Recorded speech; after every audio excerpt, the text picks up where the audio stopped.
I want you to read this article in its entirety.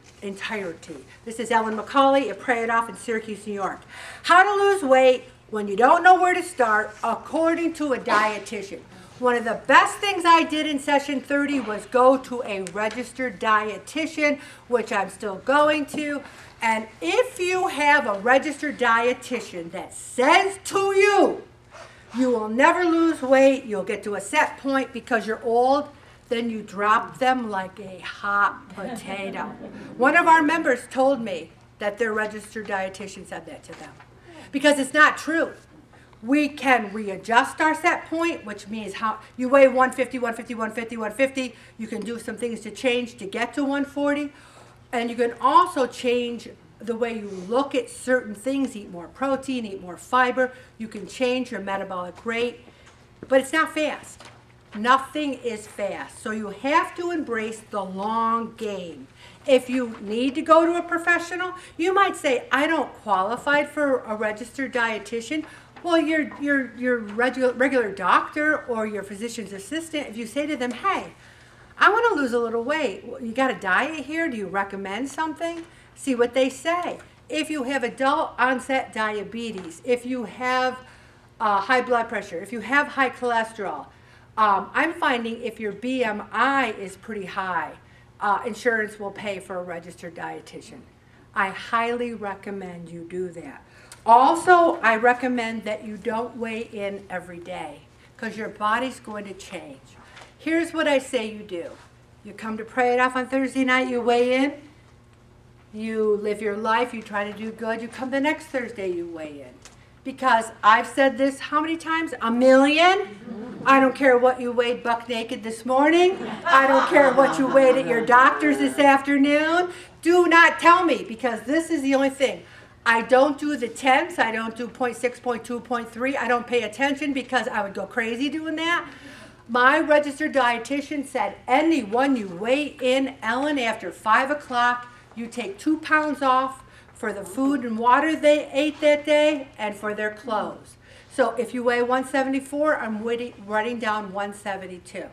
And I've had people say to me, well, you know, that's really not right. Oh my gosh, talk about loving yourself. You turn your eyes to heaven and say, thank you, Jesus, for that -2. You don't fight me on it. You don't fight me on it. And here's what somebody else said. I said, oh, you're a holiday hero. And they're like, that's because we had another week off. How negative. You turn your eyes to heaven and say, thank you, Jesus, for that week off. I'm a holiday hero. I am going to just start slapping negative people. If you see people coming out of there and there's a hand mark on their face, that's because they're being negative. Okay. Also, understand, if you weigh 186, 186, 186, 186, what do you got to do? Something different. You got to change. Because otherwise you weigh 186 to the day you die.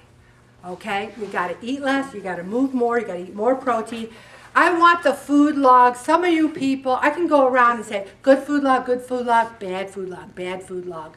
And some people, I don't even, it's like they write really messy because they think I can't see 5 cookies. I've been doing this for 17 years. I can see, and what I love the most is when they just write cookies. And I always say, is it 2 or is it 20? Yeah. All right. Also, if you want to go home tonight and take your measurements, that's a good way of looking at it. I never could be bothered. But if you want to do your waist, your hips, and your bust, do it. If you live alone, bring your tape measure next week, and I'll measure them for you. But you got to come early, okay? And also, it's winter. Do not come here like Nanook of the North and expect to lose weight. I've had people get on the scale. It looks like they're going to Alaska 5 minutes later. Wear layers, go to your table, and take off the layers. And here's something else. New rule. Everyone goes to their table first, takes everything off that you can. And your shoes too. No offense, but some of you people take 10 minutes to put your shoes on and off. So everything's off at your table, then you weigh in, okay? New rules, okay? And get moving. You know, I rode the bike. I had my surgery, and I said to my doctor, can I exercise? And she says to me, well, you can do things, you can do like ride your exercise bike, but don't do anything that makes you red in the face. And I said to her, the only time I've ever been red in the face is with a sunburn. I don't exercise till I'm red in the face. Maybe I should, but is anyone here exercise till they're red in the face? Mary Ellen. Well, I don't. Maybe I should. Okay. Also, I have these 2 lists of food that are really great. It's got the different kinds of protein and dairy and veggies you can eat. And something that's interesting here that it's got lamb, goat, and buffalo. Now, I don't know about you, but anyone in session 30 have lamb, goat, or buffalo? Lamb? Well, lamb is so Italian, isn't it? No? It's Irish. Irish? I don't. Yeah. How about, I don't think I've ever had buffalo. Anyone have? I still feel sorry for the buffalo. I'm not going to eat them. Okay. Now, whenever, new people, whenever I start talking about food, the place goes crazy. So, I'm going to stop talking about food right now. Also, skim milk. You should no longer drink skim milk. You should drink Fairlife. Fairlife. It's a form of skim milk that's enhanced with protein, and you really need that protein. It tastes delicious. Love it. Fairlife.